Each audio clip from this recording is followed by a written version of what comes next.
नमते नमस्ते। सनातन 0.0 के इस गणेश चतुर्थी स्पेशल एपिसोड में आपका स्वागत है। आज हम गणपति अथर्वशीर्ष के गहरे अर्थ को समझने की कोशिश करेंगे। गणेश अथर्वशीर्ष जो कि अथर्ववेद का भाग है और गणेश चतुर्थी के पावन मुहूर्त पर जिसका पाठ गणेश जी की प्राण प्रतिष्ठापना पूजा के समय पर किया जाता है, उस अथर्वशीर्ष का हम सिर्फ ट्रांसलेशन नहीं बताने वाले, वह तो आपको गूगल करके भी मिल जाएगा। हम इसे श्लोक दर श्लोक समझेंगे, न केवल शब्दों को समझेंगे बल्कि उनके आध्यात्मिक, दार्शनिक और व्यावहारिक अर्थ को भी समझेंगे। इसीलिए चाहे आप धार्मिक कारणों से गणेश चतुर्थी मना रहे हो या बस यह जानने के लिए उत्सुक हो कि गणेश को बाधाओं को दूर करने वाला क्यों माना जाता है, तो सोचे कि ये एपिसोड आपके लिए एक उपहार है। तो चलिए शुरू करते हैं। ओम भद्रम कर्णेभिः शृणुयाम देवाः भद्रम पश्येमाक्षभिर्यजत्राः स्थिरैरङ्गैः तुष्टुवा सस्तनुभिर्विषेम देवहितं यदायुः। अनुवाद: हे देवो, हम अपने कानों से वह सुने जो शुभ है, हम अपनी आंखों से वह देखें जो शुभ और मनमोहक है, हम अपने शरीर और मन में स्थिरता के साथ प्रार्थना पूर्वक अपना जीवन जिए और हम अपना नियत जीवन काल ईश्वर की सेवा में जिए। चलो इसका अर्थ अब समझते हैं। हे देवो, हम अपने कानों से वह सुने जो शुभ है। गणेश को अक्सर बाधाओं को दूर करने वाले देवता के रूप में पुकारा जाता है, लेकिन यह श्लोक सिर्फ हमारी इच्छा पूरी करने की मांग नहीं करता, बल्कि उससे बहुत डीप एक विचार प्रस्तुत करता है। यह शुभ सुनने की क्षमता मांगता है। हम एक ऐसी दुनिया में रहते हैं जो विचलित करने वाली चीजों, शोर और लगातार बकबक से भरी हुई है, चाहे वह सोशल मीडिया हो, न्यूज हो या रोजाना का तनाव। यह पंक्ति हमारी इंद्रियों को पॉजिटिव फ्रीक्वेंसी पर ट्यून करने के बारे में है। यह नकारात्मक को छानने और सकारात्मक पर ध्यान केंद्रित करने की विवेकशील शक्ति विकसित करने के बारे में है, चाहे वह ज्ञान हो, सत्य हो या आध्यात्मिक अंतर्दृष्टि। कल्पना कीजिए कि अगर आप अपने जीवन में सभी नॉन प्रोडक्टिव नॉइज को म्यूट कर सके और केवल वही सुन सके जो लाभदायक है, तो कैसे रहेगा? हम अपनी आंखों से वही देखें जो शुभ और मनमोहक है। यह केवल हमारी भौतिक आंखों से देखने के बारे में नहीं है, यह दिव्य दृष्टि के लिए एक अनुरोध है। चीजों को वैसे ही देखने की क्षमता जैसा वे वास्तव में है, दिखावे, भ्रम और नैरेटिव से परे। आधुनिक शब्दों में यह बिग पिक्चर देखने की कैपेबिलिटी मांगने जैसा है, खासकर जब जीवन अस्त व्यस्त लगता है। हम अपने शरीर और मन में स्थिरता के साथ प्रार्थना पूर्वक अपना जीवन जिए। यही से श्लोक व्यावहारिक हो जाता है, प्रैक्टिकल। यह केवल सुनने या देखने के बारे में नहीं है, यह हमारे डेली लाइफ में बैलेंस्ड रहने के बारे में है। It's about everyone to realise that true potential. यह श्लोक हमारे शरीर, मन और आत्मा में स्थिरता की मांग करता है। यह कहने जैसा है कि जैसे मुझे अपना संयम खोए बिना, अपने उद्देश्य की भावना खोए बिना अपनी जिम्मेदारियों को संभालने दो। गणेश हमें जीवन के तूफानों के बीच फर्म बने रहने की शिक्षा देते हैं। हम अपना उर्वरित जीवन काल ईश्वर की सेवा में जिए। अंत में यह पंक्ति पहले बताई गई सभी पंक्तियों के डीपर मीनिंग को कंसोलिडेट करती है। जीवन छोटा है। श्लोक मांगता है कि हमारे पास जो भी समय है उसका उपयोग किसी उच्च उद्देश्य के लिए करें, ईश्वर की सेवा के लिए, दूसरों की सेवा के लिए या अपने धर्म को पूरा करने के लिए। धर्म माने रिलीजन नहीं, स्वधर्म, right to one's self, rightful duty. यह इस बारे में नहीं है कि हम कितने लंबे समय तक जीते हैं, बल्कि इस बारे में है कि हम कैसे जीते हैं। गणेश को परम जीवन कोच के रूप में सोचे, लाइफ कोच, जो हमें उद्देश्य, भक्ति और ध्यान के साथ जीने का तरीका सिखाते हैं। तो यह पूरा श्लोक अनिवार्य रूप से एक संतुलित और सार्थक जीवन जीने की प्रार्थना है, जहां हमारी इंद्रियां ईश्वर के साथ जुड़ी हो, हमारे कार्य जमीनी हो और हमारा समय खुद से बड़ी किसी चीज की सेवा में व्यतीत हो। ओम स्वस्ति न इंद्रो वृद्धश्रवाः स्वस्ति न पूषा विश्ववेदाः स्वस्ति नस्ताक्ष्यो अरिष्टनेमिः स्वस्ति नो बृहस्पतिर्दधातु। ओम शांति शांति शांति। अर्थात इंद्र शक्तिशाली हमें कल्याण प्रदान करे, पूषण जो पोषण करता है हमें कल्याण प्रदान करे, ताक्ष जो कि प्रोटेक्टर है हमें कल्याण प्रदान करे, और बृहस्पति जो कि शिक्षक है हमें कल्याण प्रदान करे। ओम शांति शांति शांति। आधुनिक शब्दों में यह आपकी ड्रीम टीम को अपनी ओर सबकी भलाई के लिए बुलाने जैसा है। आपके पास इंद्र है जो शक्ति और ऊर्जा लाते हैं, पूषण है जो हमें ज्ञान से पोषित करते हैं, ताक्ष रक्षक है, उन्हें दुर्भाग्य के खिलाफ अपने एक निजी बॉडीगार्ड के रूप में सोचे, और बृहस्पति परम शिक्षक है जो हमें ज्ञान का आशीर्वाद देते हैं। यह हमें याद दिलाता है कि शांति केवल ऐसी चीज नहीं है जिसकी हम कामना करें तो प्रेयर करके हमें मिल जाएगी, बल्कि यह ऐसी चीज है जिसे हम संतुलन और बुद्धिमत्ता के माध्यम से एक्टिव रूप से प्राप्त कर सकते हैं। ओम नमस्ते गणपतये अर्थात भगवान गणेश को नमस्कार। यह वह आवाहन है जिससे पाठ शुरू होता है। ओम परम वास्तविकता का प्रतीक है, वह दिव्य ध्वनि जिससे ब्रह्मांड उत्पन्न होता है। ओम से शुरू करके हम गणेश को न केवल एक देवता के रूप में बल्कि इस आदिम ध्वनि की अभिव्यक्ति के रूप में स्वीकार कर रहे हैं। नमस्ते गणपते वाक्यांश एक श्रद्धापूर्ण अभिवादन है जहां नमस्ते का अर्थ है झुकना और गणेश में डिवाइन प्रेजेंस को स्वीकार करना। यह आरंभिक श्लोक हमें अपने अहंकार को त्यागने और जीवन के सभी पहलुओं में दिव्य की उपस्थिति को स्वीकार करने का आह्वान करता है। जब हम ओम नमस्ते गणपते का जाप करते हैं तो हम अनिवार्य रूप से कह रहे होते हैं कि मैं स्वीकार करता हूं कि मेरे अहंकार से भी बड़ी कोई चीज है जो ब्रह्मांड को नियंत्रित करती है, और मैं खुद को उस शक्ति के अधीन करता हूं।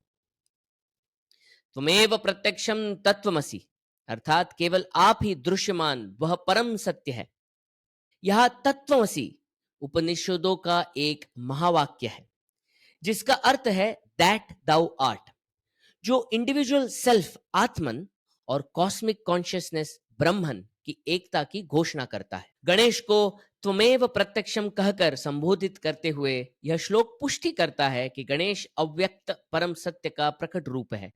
गणेश केवल हाथी के सिर वाले देवता नहीं है, वे सर्वोच्च चेतना के प्रतीक है, सुप्रीम कॉन्शियसनेस, जो एक ऐसे रूप में प्रकट होते हैं जिससे हम मनुष्य के रूप में जुड़ सकते हैं। मानो इस श्लोक द्वारा हमें कहा जा रहा हो कि अरे जिस परम शक्ति की तुम तलाश कर रहे हो वह तुम्हारे सामने ही है, इसी रूप में।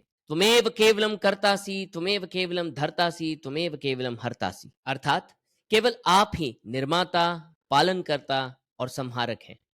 यह श्लोक गणेश की दिव्य त्रिमूर्ति के रूप में भूमिका स्थापित करता है।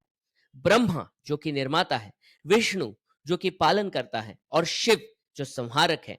गणेश केवल बाधाओं को दूर करने वाले नहीं हैं, वे मूलभूत शक्ति है जो ब्रह्मांड में क्रिएशन, मेंटेनेंस और डिस्ट्रक्शन की पूरी प्रक्रिया को नियंत्रित करते हैं। गणेश को निर्माता, पालनकर्ता और संहारक के रूप में स्वीकार करके हम अस्तित्व की साइक्लिकल नेचर को पहचान रहे हैं। यह श्लोक हमें यह समझा रहा है कि जीवन में हमारे सामने आने वाली सभी बाधाएं, चाहे वे अभी अभी आई हों, चल रहे प्रयास हों या समापन हो, इस डिवाइन साइकिल का हिस्सा है जिसकी देखरेख गणेश करते हैं। त्वमेव सर्वम खलुइदम ब्रह्मासि त्वम साक्षात आत्मासि नित्यम अर्थात आप ब्रह्म, परम सत्य और शाश्वत आत्मा है। यह कह रहा है कि इस ब्रह्मांड में सब कुछ, चाहे वह भौतिक दुनिया हो, आध्यात्मिक क्षेत्र हो या यहां तक कि हमारी व्यक्तिगत चुनौतियां हो, गणेश की अभिव्यक्ति है। इस दर्शन में कोई अन्य नहीं है, सब कुछ जुड़ा हुआ है और गणेश उस संबंध के केंद्र में है। ऋतम वच्मि सत्यम वच्मि, यहां श्लोक कंफर्म कर रहा है कि इसमें दिए गए इंसाइट्स उपनिषदों की रुचाओं से लिए गए हैं और सत्य है। अवत्वम माम अववक्तारम अवश्रोतारम अवदातारम अवधातारम अवानुचानम अवशिष्यम अवपश्चातात अवपुरत्तात अवोत्तरातात अवदक्षिणातात अवच ऊर्ध्वातात अवाधरातात सर्वतो माम पाहि पाहि समन्तात। अर्थात मेरी रक्षा करो, वक्ता की रक्षा करो, श्रोता की रक्षा करो, देने वाले की रक्षा करो और पाने वाले की भी रक्षा करो, शिष्य की रक्षा करो, पूर्व पश्चिम उत्तर दक्षिण ऊपर और नीचे सारी दिशाओं में रक्षा करो। यह रक्षा मंत्र है। यह अनिवार्य रूप से हर स्तर पर डिवाइन प्रोटेक्शन के लिए एक रिक्वेस्ट है। चाहे आप ज्ञान साझा करने वाले हों, इसे प्राप्त करने वाले हो, या बस जीवन जी रहे हो, चहुं दिशा में किसी भी ओर हो, आपको यह सुनिश्चित करने के लिए दिव्य मार्गदर्शन की आवश्यकता है कि सत्य की रक्षा की जाए। इसे इस तरह से सोचें कि गणेश आपका एक आध्यात्मिक इंश्योरेंस है, यह सुनिश्चित करते हुए कि सभी कार्य, चाहे देना हो या लेना, ग्रेटर गुड के साथ अलाइंड हो। त्वं वाङ्मयस्त्वं चिन्मयः त्वम् आनन्दमस्त्वं ब्रह्ममयः त्वं सच्चिदानन्दाद्वितीयोऽसि त्वं प्रत्यक्षं ब्रह्मासि त्वं ज्ञानमयो विज्ञानमयोऽसि। अर्थात आप वाचा के मूल में हैं, आप चित स्वरूप है, इटर्नल कॉन्शियसनेस, आप आनंद स्वरूप है, आप ब्रह्मन है, आप सच्चित आनंद अद्वितीय है, अद्वैतिक एग्जिस्टेंस कॉन्शियसनेस ब्लिस, आप ज्ञान विज्ञान स्वरूप है। हर रिलीजन में 3 मुख्य प्रश्नों के उत्तर खोजने की कोशिश की जाती है। वो प्रश्न है ऑन्टोलॉजी, एग्जिस्टेंस क्या है, एपिस्टेमोलॉजी, नॉलेज क्या है और एग्जिस्टेंस को कैसे जाना जाए, और तीसरा है एक्शियोलॉजी, एक्सिस्टेंस की नॉलेज को ध्यान में रख के एक मोरल पीसफुल एथिकल लाइफ कैसे जी जाए। पहला प्रश्न ये कि एग्जिस्टेंस क्या है। ऑन्टोलॉजी, रियल और अनरियल में भेद क्या है। हम एक फीटस से बेबी बनते हैं, बेबी से चाइल्ड, फिर एडोलेसेंट, फिर एडल्ट, फिर एजिड। इस पूरे ट्रांसफॉर्मेशन में हमारे सारे सेल्स, ट्रिलियंस ऑफ सेल्स, जो हमारे टिश्यूज ऑर्गन्स को बनाते हैं, मेंटेन करते हैं, वह अनगिनत बार पूरी तरह से क्रिएट मेंटेन डिस्ट्रॉय होकर फिर बनते हैं। लेकिन इन सारे ट्रांसफॉर्मेशंस के बावजूद हमारा अस्तित्व, हमारी आइडेंटिटी एक ही रहती है। यही सच सभी एग्जिस्टिंग चीजों के बारे में कहा जा सकता है। तो इन सारे ट्रांसफॉर्मेशन से परे वो कौन सी चीज है जो कायम स्वरूप है? इसका जवाब हमारे वेदों में दिया है कि वो है सत्य। दूसरा सवाल कि नॉलेज क्या है? क्या डेटा कलेक्ट करना नॉलेज है, या उसको प्रोसेस करना और उनसे इंसाइट्स बनाना नॉलेज है, या सही वक्त पे सही डेटा और इंसाइट्स यूज करके सही एक्शन लेना नॉलेज है, या इन सारी कार्यों के पीछे जो कार्य शक्ति है, कॉन्शियसनेस, वह नॉलेज है? शाश्वत नॉलेज क्या है? एपिस्टेमोलॉजी। इस प्रश्न का जवाब वेदों में दिया है चित्त। और तीसरा सवाल, शाश्वत सुख क्या है? कुछ पाना या किसी दुख से निपटना? क्या ये साइक्लिकल नहीं है? जो है वो कल ना रहे, और जो बला टले वो शायद फिर आ जाए, या कोई और बड़ी आपदा आ जाए। तो शाश्वत सुख क्या है? सुख और शांति में शाश्वत क्या है? वेदों में इसका जवाब है आनंद। और अद्वैत वेदांत कहता है कि ये तीनों एक ही ब्रह्मन के एक्सप्लेनेशंस हैं, और इसीलिए हमारे सनातन धर्म में भगवान को सच्चित आनंद स्वरूप कहा जाता है। और यह श्लोक यही समराइज कर रहा है कि गणेश वही सच्चिदानंद रूपी ब्रह्मन है। सर्वं जगदिदं त्वत्तो जायते, सर्वं जगदिदं त्वत्तस्तिष्ठति, सर्वं जगदिदं त्वयि लयमेष्यति, सर्वं जगदं त्वयि प्रत्येति। अर्थात संपूर्ण ब्रह्मांड आपसे प्रकट जन्म हुआ है, संपूर्ण ब्रह्मांड आपकी शक्ति में कायम है, और संपूर्ण ब्रह्मांड आप में विलीन हो जाएगा। संपूर्ण ब्रह्मांड अंततः आप ही के पास लौट आएगा। यह श्लोक गणेश को ब्रह्म की अंतिम अवधारणा, उपनिषदों में वर्णित शाश्वत एटर्नल कॉन्शियसनेस ब्रह्मन से जोड़ता है। उदाहरण के लिए मुंडक उपनिषद में कहा गया है कि सब कुछ ब्रह्म से उत्पन्न होता है और वापस उसी में विलीन हो जाता है। यहाँ गणेश को न केवल बाधाओं को दूर करने वाले के रूप में देखा जाता है, बल्कि सृजन, पालन और विघटन की लौकिक प्रक्रिया के अवतार के रूप में भी देखा जाता है। यह साइक्लिकल प्रक्रिया वेदों में वर्णित सृष्टि, निर्माण, स्थिति, पालन पोषण और लय विघटन के सिद्धांत को दर्शाती है।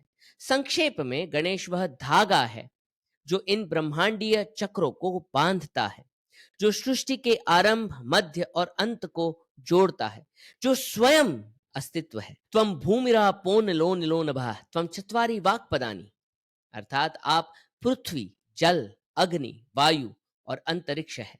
आप 4 प्रकार की वाणी, परा, पश्चंती, मध्यमा और वैखरी है। इस श्लोक में गणेश को 5 तत्वों के रूप में वर्णित किया गया है जो भौतिक दुनिया का आधार बनाते हैं। पृथ्वी, जल, अग्नि, वायु और नभ यानी आकाश। सांख्य दर्शन में पंच महाभूतों, 5 महान तत्वों का एक स्पष्ट संदर्भ है। तैत्तरीय उपनिषद इन तत्वों को ब्रह्मांड के निर्माण खंड के रूप में संदर्भित करता है, जिसमें गणेश को उनकी सर्वोच्च अभिव्यक्ति के रूप में मान्यता दी गई है। इसके अलावा 4 प्रकार की वाणी, परा यानी अवेयरनेस, पश्यंती यानी इंसाइट, मध्यमा यानी थॉट्स और वैखरी यानी हमारी रोज की स्पीच का उल्लेख वाणी के सटल नेचर, परा से मटेरियल एक्सप्रेशन, वैखरी की ओर बढ़ने की सिंबलाइजेशन है। यह तांत्रिक दर्शन पर आधारित है और इसका तात्पर्य है कि गणेश सभी एक्सप्रेशंस, अभिव्यक्ति और संचार के पीछे का इंट्रिंसिक प्रिंसिपल है। त्वम गुणत्रयातीतः, त्वम अवस्थात्रयातीतः, त्वम कालत्रयातीतः, त्वम देहत्रयातीतः, अर्थात आप 3 गुणों सत्व, रज और तम से परे हैं। आप 3 अवस्थाओं जागृत, स्वप्न और सुषुप्ति से परे हैं। आप 3 शरीरों स्थूल, सूक्ष्म और कारण से परे हैं। आप 3 कालों भूत, वर्तमान और भविष्य से परे हैं। यह गणेश को पारलौकिक वास्तविकता के रूप में सिंबलाइज किया गया है, जो 3 गुणों की सीमाओं से परे है, जो भगवत गीता में वर्णित प्रकृति की शक्तियां हैं। 3 गुण, सत्व यानी अच्छाई, रजस यानी जुनून, पैशन और तमस यानी अज्ञान को उन शक्तियों के रूप में देखा जाता है जो सभी प्राणियों के व्यवहार को आकार देते हैं। गुणों से परे होने का मतलब है शुद्ध चेतना की स्थिति में होना, इन भौतिक प्रभावों से अछूता होना। इसके अतिरिक्त गणेश चेतना की 3 अवस्थाओं से परे है, जागृत अवस्था, स्वप्नावस्था और सुषुप्ति।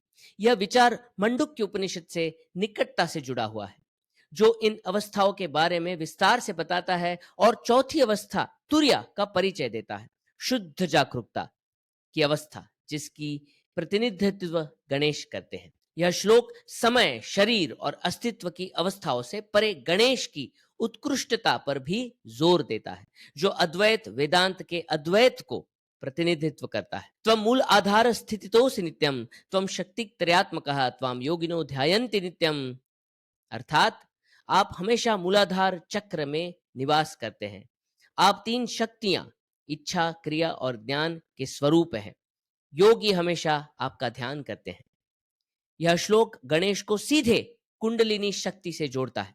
मूलाधार चक्र, मूल चक्र वह आधार है जहां से कुंडलिनी ऊर्जा उत्पन्न होती है। गणेश को अक्सर इस चक्र का संरक्षक माना जाता है, जो आध्यात्मिक चेतना के जागरण का प्रतीक है। 3 शक्तियां, इच्छा शक्ति, कार्य शक्ति और ज्ञान शक्ति, उन दिव्य शक्तियों का प्रतिनिधित्व करती है जो ब्रह्मांड के संतुलन को बनाए रखने में मदद करती है। तीनों के अवतार के रूप में गणेश ज्ञान, इच्छा और क्रिया के एकीकरण का प्रतीक है। यही कारण है कि योगी उनका ध्यान करते हैं, क्योंकि गणेश के माध्यम से वे अपनी आध्यात्मिक क्षमता को जगाना चाहते हैं। त्वं ब्रह्मास्त्वं रुद्रस्त्वं इंद्रस्त्वं अग्निस्त्वं वायुस्त्वं सूर्यस्त्वं चंद्रमास्त्वं ब्रह्म भूर्भुवः स्वरोम, अर्थात आप ब्रह्म, विष्णु, रुद्र, इंद्र, अग्नि, वायु, सूर्य और चंद्र है। आप ब्रह्मण हैं। आप भूः, भुवः और सुवः लोकों में व्याप्त है। यह श्लोक गणेश की पहचान त्रिमूर्ति ब्रह्मा, विष्णु और महेश से करता है, जिसे पता चलता है कि वह ब्रह्मांड की रचनात्मक, टिकाऊ और विनाशकारी शक्तियों को समाहित करता है। गणेश प्राकृतिक तत्वों, बिजली के रूप में इंद्र, आग के रूप में अग्नि, हवा के रूप में वायु, सूर्य के रूप में सूरज और शांति के रूप में चंद्र से जुड़े हुए हैं। यह प्रतीकवाद इस बात पर जोर देता है कि गणेश ब्रह्मांड के सभी पहलुओं में मौजूद है। वह वही ताना बाना है जो भौतिक, मानसिक और आध्यात्मिक क्षेत्रों को एक साथ रखता है। इसके अतिरिक्त भू यानी पृथ्वी, भुवः यानी वायुमंडल और सुवः यानी स्वर्ग के साथ साथ ओम का उल्लेख गायत्री मंत्र के समान अस्तित्व के सभी स्तरों में गणेश की व्यापकता पर जोर देता है। गणादिम पूर्व उच्चार्य वर्णादिम तदनंतरम अनुस्वारः परतरः अर्धेन्दुलसितम तारेण रुद्धम एतत्तव मनुस्वरूपम। अर्थात गण का पहला अक्षर ग पहले उच्चारित करना चाहिए, फिर उसके बाद अ अक्षर का उच्चारण करना चाहिए, उसके बाद अनुस्वार यानी नेसल टोन नासिक ध्वनि का उच्चारण करना चाहिए, उसके बाद अर्धचंद्राकार ध्वनि का उच्चारण करना चाहिए। यह आपके मंत्र की पवित्र ध्वनि है। यह श्लोक भगवान गणेश के मंत्र के माध्यम से उनके सोनिक एसेंस ध्वनि सार को उजागर करता है। पवित्र अक्षरों का ये एक ब्रेक डाउन ओम मंत्र की याद दिलाता है। अ उ म ओम, जो हिंदू धर्म में ब्रह्मांड के कंपन का प्रतिनिधित्व करने वाली एक आदिम ध्वनि है। ओमकार को अनाहत नाद कहा गया है। आप गौर से सोचे तो हर नाद आहत नाद है, दो या ज्यादा चीजों के टकराव से उत्पन्न होने वाला आहत नाद। लेकिन जब कोई चीजें ही नहीं थी, तब बिना किसी टकराव से जो उत्पन्न हुआ वो अनआहत नाद बीज मंत्र ओमकार है। इसी तरह गम गणेश का बीज मंत्र है, जो ध्वनि रूप में उनकी शक्ति को समाहित करता है। यह अनुस्वार नेसल टोन का तात्पर्य चंद्र बिंदु से है, जो ब्रह्मांडीय कंपन के माध्यम से प्रतिध्वनित होता है। यह तंत्र में नाद सिद्धांत से निकटता से जुड़ा हुआ है, जहां ध्वनि को सभी सृष्टि के स्रोत के रूप में देखा जाता है और गणेश को ध्वनि ऊर्जा का अवतार माना जाता है।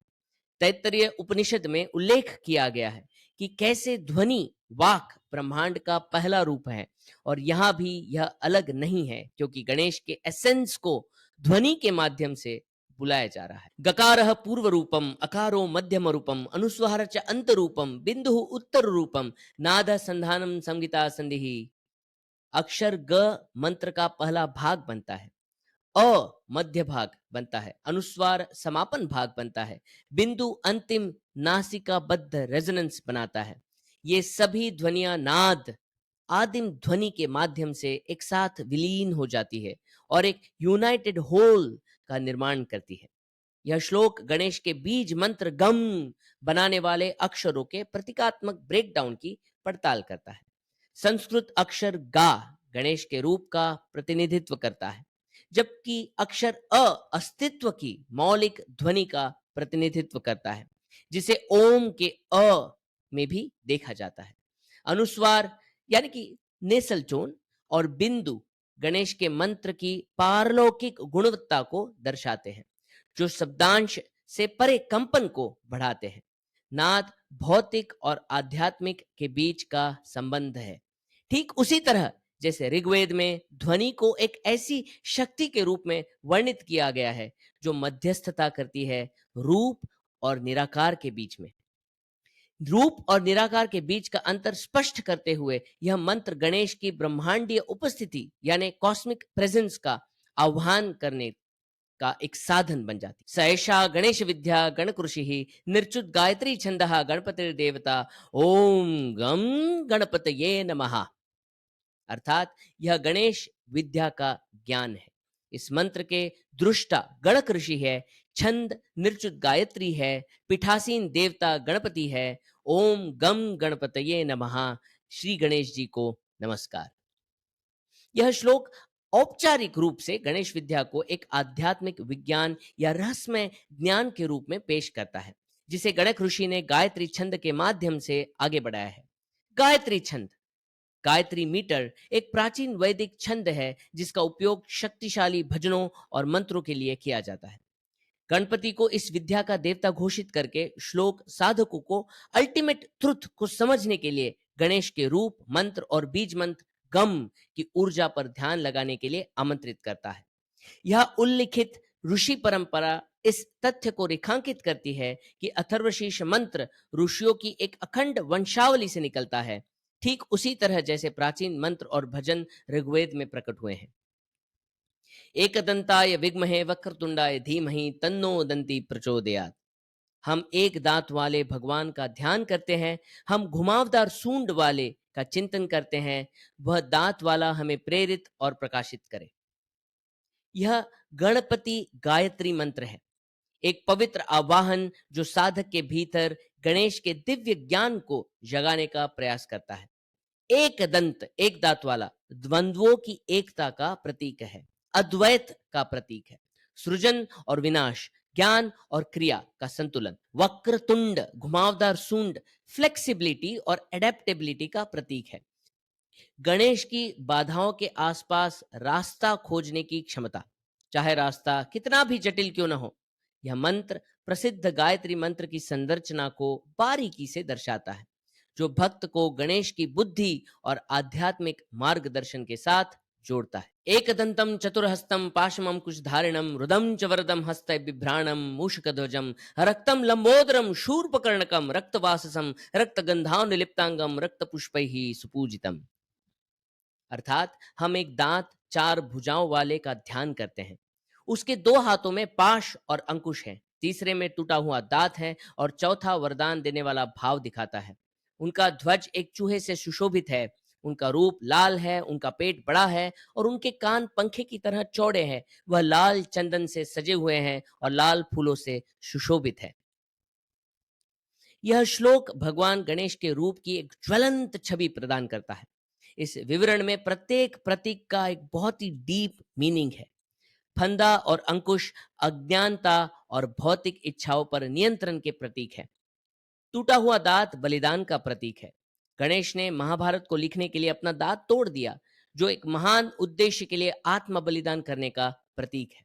उनके ध्वज पर चूहे का होना मन का प्रतिनिधित्व करता है, और जिस तरह गणेश चूहे को नियंत्रित करते हैं, उसी तरह हमें भी अपने विचारों और इच्छाओं को नियंत्रित करना चाहिए। लाल रंग राजस का प्रतीक है, जो वैदिक दर्शन में तीन गुणों में से एक है, जो जुनून और ऊर्जा, पैशन और एनर्जी का प्रतिनिधित्व करता है।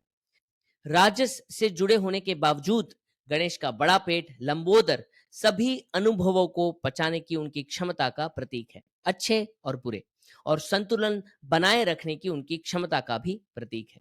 उनके चौड़े कान, शूर पकड़, उनकी सुनने और सब कुछ समझने की क्षमता को दर्शाती है। यह रूप भक्त को कर्म और ज्ञान के बीच संतुलन पर विचार करने के लिए आमंत्रित करता है।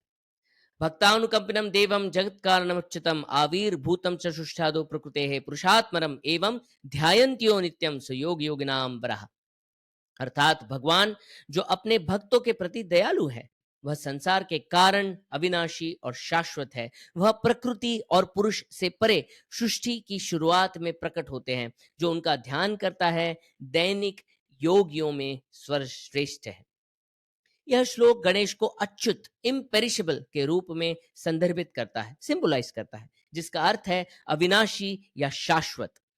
उपनिषदों में वर्णित आत्मन, सेल्फ की तरह गणेश को सृष्टि के कारण और प्रकृति और पुरुष, चेतना के रूप में जाना जाता है, जो ब्रह्मांड को नियंत्रित करने वाले द्वंद्व को दर्शाता है।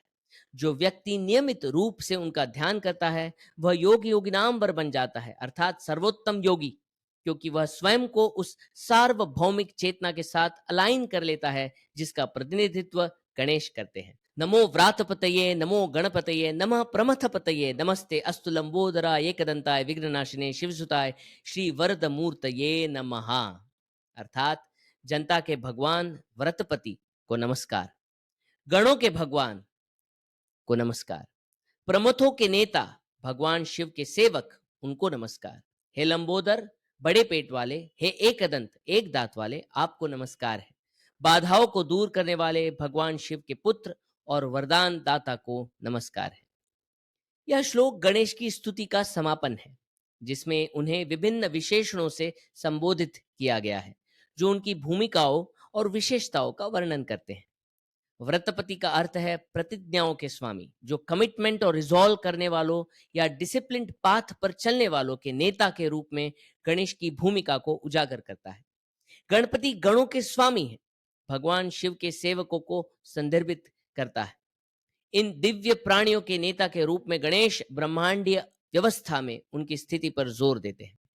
प्रमथपति आगे गणेश को प्रमथों के नेता के रूप में संदर्भित करते हैं।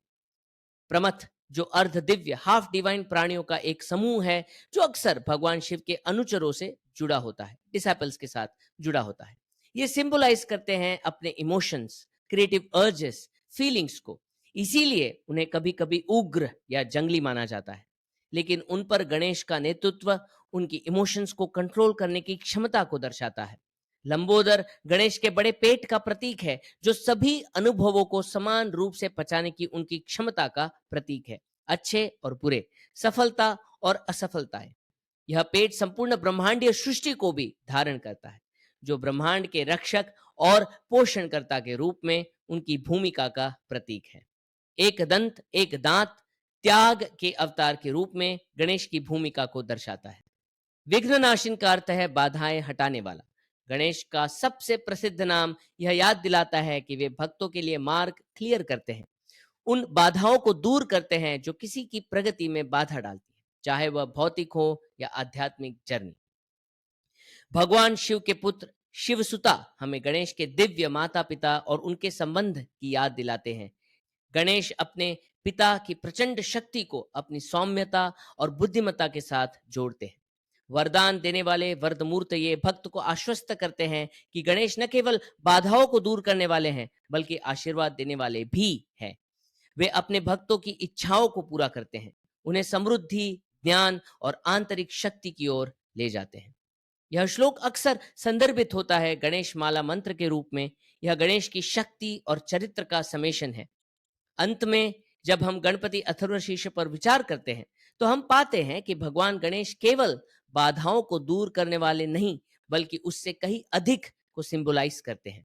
वे सभी अस्तित्व के सार को मूर्त रूप देते हैं, ज्ञान, शक्ति और सार्वभौमिक सद्भाव की नींव रखते हैं। इन पवित्र छंदों के माध्यम से हम समझते हैं कि कैसे उनकी उपस्थिति हमें जीवन की चुनौतियों का सामना करने में हमें प्रेरणा देती है और हमारा मार्गदर्शन करती है, हमारे आध्यात्मिक विकास को पोषित करती है और हमें आंतरिक शांति और मुक्ति की ओर ले जाती है। तो आइए भक्ति और श्रद्धा के साथ उनका आशीर्वाद प्राप्त करना जारी रखें, उनके टीचिंग्स को अपने जीवन में एकीकृत करें। अगर आपको अथर्वशीर्ष की यह गहन जानकारी पसंद आई है, तो लाइक, शेयर और सब्सक्राइब जरूर कीजिए। नमस्ते, नमस्ते, गणपति बप्पा मोरया।